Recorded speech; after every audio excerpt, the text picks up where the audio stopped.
महाबोधि महाविहार को एक पैसा भी भारत सरकार के बजट के माध्यम से या बिहार सरकार के बजट के माध्यम से आज तक मिला नहीं है। जितने भी भारत के और दुनिया के बौद्ध देशों का डोनेशन आता है, उस डोनेशन से ही इसका खर्चा चलता है, उसमें का ही करोड़ों रुपए का घपला होता है। और उसमें महाबोधि महाविहार के बौद्धों ने जो डोनेशन दिया है, उस फंड से आप दूसरे मंदिर को मदद करने के लिए फंड भी भेजते हैं।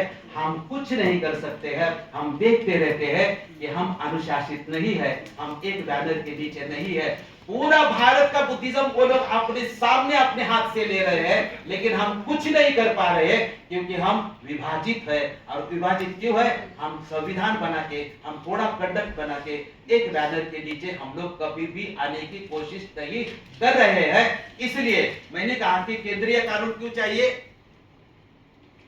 क्योंकि ये दुनिया का प्लेस है, ये वर्ल्ड प्लेस है, और ये वर्ल्ड प्लेस करके इसको मान्यता है, तो इसको स्टेट गवर्नमेंट के पास में क्यों रखना है, इसको सेंट्रल गवर्नमेंट के पास रखना है। क्योंकि महाबोधि महाविहार को किसी देश को बात करना है महाबोधि महाविहार के बारे में, तो किसी भी देश का प्राइम मिनिस्टर बात करेगा तो चीफ मिनिस्टर के साथ या नीतीश कुमार या अभी का चीफ मिनिस्टर के साथ बात करेगा, तो भी चीफ मिनिस्टर गवर्नर डिसीजन नहीं ले सकता है, उसको गवर्नमेंट ऑफ इंडिया का ही परमिशन लेना पड़ेगा कि ऐसा ऐसा हमारे पास प्रपोजल है तो भारत सरकार इसको दे दो। तो डायरेक्टली भारत सरकार, और यूनेस्को का प्रिंसिपल है कि सेंट्रल गवर्नमेंट के हाथ में होना चाहिए, यूनेस्को के प्रिंसिपल से है। यूनेस्को ने इसको वर्ल्ड हेरिटेज प्लेस का मान्यता दिया है, लेकिन वर्ल्ड हेरिटेज प्लेस का जो प्रिंसिपल है उसका मेंटेनेंस का, वो ये लोग बिल्कुल उसको पालन नहीं करते हैं और उस हिसाब से नहीं चलते हैं, और हम लोग कुछ भी कर नहीं पाते हैं।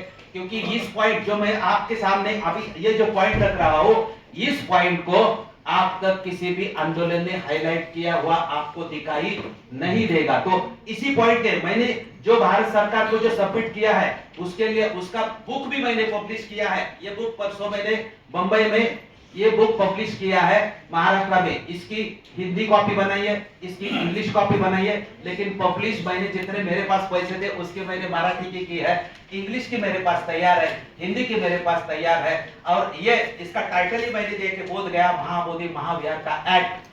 ये एक्ट रद्द क्यों होना चाहिए और उसकी जगह पे सेंट्रल कानून, और इसका जो मैंने इन शॉर्ट आपको जो स्पष्टीकरण दिया है उस स्पष्टीकरण के बारे में। तीसरा जो मुद्दा है कि 2002 को यूनेस्को ने इसको परमिशन दिया है। इन शॉर्ट, भारत सरकार सांस्कृतिक मंत्रालय, राष्ट्रीय स्मारक प्राधिकरण और पुरातत्वीय सर्वेक्षण, ये तीन संस्था है, आप ध्यान में रखो। भारत सरकार का कल्चरल मिनिस्ट्री ऑफ कल्चर, दूसरा एस है, और तीसरा राष्ट्रीय सर्वेक्षण, राष्ट्रीय स्मारक प्राधिकरण ऐसे जिसको बोलते हैं। ये तीनों भारत के प्राचीन स्मारकों की लिस्ट बनाते हैं और उसका मेंटेनेंस करते हैं। हमको भी डिमांड करना है तो ये तीनों के पास ही हमको, इन तीनों संस्था के पास हमको जाना है। भारत में दूसरा मुद्दा, हमको केंद्रीय कानून क्यों चाहिए, हमको सेंट्रल एक्ट क्यों चाहिए। 1810 से 2026 राहुल जी, भारत में बौद्धों के प्रार्थना जो स्थल है उनका कानून बनना कब शुरू हुआ? ईस्ट इंडिया कंपनी के जमाने। उन्होंने क्यों शुरू किया कि यहाँ के जो धार्मिक स्थल है, यहाँ जो प्रार्थना स्थल है उसमें उनको इंटरफेयर करना था, कुछ ना कुछ उनको भी हस्तक्षेप उसमें करना था। 1810 से हमारे देश में 2026 तक सभी धर्मों के प्रार्थना स्थलों के कानून बने हैं। 1810 से 1949, 1810 टू 1949 सभी, आप अगर इस कानून की, मैंने इस बुक में सूची भी दी है कि कितने कानून बने। आप अगर 1810 से 1949 तक अगर इस सूची बनाओगे तो इस सूची में सभी का नाम है, लेकिन महाबोधि महाविहार का नाम नहीं है। महाबोधि महाविहार को 1949 तक कानूनन संरक्षण नहीं मिला। एक ही ऐसा प्लेस है, उसको महंत की प्राइवेट प्रॉपर्टी करके 1949 तक रखा। बाकी जितने भी स्मारक आपको मंदिर या प्रार्थना स्थल है उन सभी को कानून के प्रोटेक्शन मिला है, लेकिन महाबोधि महाविहार को एक आदमी की प्राइवेट प्रॉपर्टी बना के रखा है, उसको मालिक बना के परमानेंटली रखा है। 1949 में एक्ट कोई बना तो 1949 के एक्ट में क्या हो गया, जो महंत की प्रॉपर्टी मालकियत थी उसको चेंज करके बिहार राज्य की मालिकी की है। तो आज का मालिक कौन है? हम लोग बीटीएमसी को छोड़ो, बीटीएमसी में क्या है, मालिक तो बिहार सरकार है और बिहार सरकार के पास से मालिकियत हमको लेना है। आगे का केंद्रीय कानून क्यों चाहिए, उसका स्पष्टीकरण की यही है कि जितने भी भारत में आज कानून देंगे, प्रार्थना स्थल के कानून, इसमें हिंदू, मुस्लिम, क्रिश्चियन, सिख, पारसी, इनके कानून की मैंने लिस्ट दी है। इसमें देखो, हिंदू के मंदिरों की जो लिस्ट है वो स्टेट वाइज है। हर स्टेट में चैरिटी कमीशन और हजारों मंदिर उसमें आते हैं, कुछ स्पेशल है।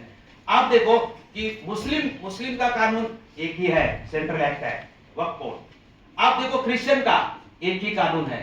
आप देखो गुरुद्वारा का 1925 का एक ही कानून है। हिंदू मंदिर या हिंदू प्रार्थना स्थल के जो कानून है वो हर स्टेट लेवल पे है, राज्य स्तरीय कानून है। लेकिन हिंदू छोड़ के जो मुस्लिम है, क्रिश्चियन है, सिख है, इनके जो कानून है एक ही कानून है, सेंट्रल कानून है। अभी महाबोधि महाविहार ये स्टेट कानून है, तो कौन सी कैटेगरी में जाता है, वो हिंदू की कैटेगरी में जाता है। इस कानून का, इस पूरे के पूरे 18 सेक्शन का हमारा ऑब्जेक्शन है, उसका भी मैंने पूरा ब्यौरा दिया है। उसका एक ही एग्जांपल देता है कि हमको ये कानून निरस्त क्यों करना है। हमको ये कानून निरस्त करने का सबसे पहला हमारा रीजन है, ये टाइटल गलत है। टेम्पल एक्ट इसको कहा है, टेम्पल एक्ट इसको कहा है। मंदिर, बोध गया मंदिर कानून या अधिनियम इसको कहा है।